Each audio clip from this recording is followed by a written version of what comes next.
اور بھارت سے مذاکرات میں مسئلہ کشمیر بھی زیر غور آئے گا۔ سنتاس، معاہدے اور دہشت گردی کے مسئلے پر بھی بات ہوگی۔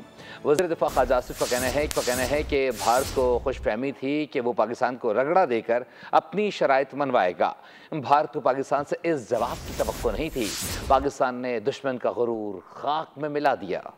بات چیت چلے گی، اس سے کچھ رستے نکلیں گے، اللہ کرے رستے نکلیں، اور یہ ان سارے ایشوز کو بھارت جو ہے وہ اپنے پروکیل اور اپنے جو پارٹی کے مفادات کے لیے استعمال نہ کریں۔ ان کا خیال تھا کہ اوپر کو تھوڑا سا رگڑا دے کے پاکستان کو ہم کو اپنی مرضی کا ایکسٹریکٹ کر لیں گے، جو شرائط جو ہیں وہ دیں، اور اس کے بعد جو ہے پھر 2-4-5 مہینے کے بعد پھر کوئی واردات کر دیں گے۔ اس طرح یہ سلسلہ چلتا رہے گا اور پاکستان ہو سکتا ہے ہماری کوئی ویسل سٹیٹ بن سکے انڈیا کی۔ الحمدللہ اللہ تعالیٰ نے کرم کیا، اس نے میرے۔ سبسکرائب کریں اور بیل دبائیں تاکہ کوئی خبر رہ نہ جائے۔